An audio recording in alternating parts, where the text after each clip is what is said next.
সে জন্ম নেয়নি স্রেফ নায়ক হওয়ার জন্য, সে তৈরি হয়েছিল রাজা হওয়ার জন্য। ক্যামেরা যখন ঘোরে, আরেকজনের চরিত্র আসে পর্দায়, কিন্তু যখন শাকিব খান পর্দায় হাঁটে, একটা যুগ জেগে ওঠে। সালটা 1999-এর 28 মে। এক নতুন সূর্য উঠেছিল।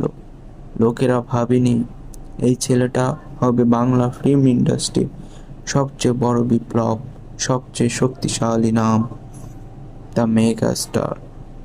তার প্রতিটা হাঁটা সাসপেন্স, প্রতিটি ডায়লগ আগুন, প্রতিটি লুক স্টাইল আইকন, আর প্রতিটি সিনেমা সাকিব খান মানেই ব্লকবাস্টার। অনন্ত ভালোবাসা থেকে তাণ্ডব, তুফান, বরবাদ, প্রিয়তমা আর রাজকুমার, প্রতিটা চরিত্র ছিল এক একটা বিপ্লব, এক একটা সময়ের গল্প।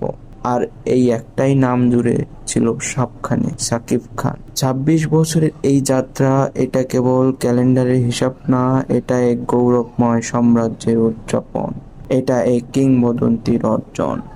একটা কথা সব সিনেমা প্রেমীর মুখে আজও কালো চিরকাল, কিং ইজ কিং। আর এই সিংহাসনে বসে আছেন একটাই নাম, সাকিব খান।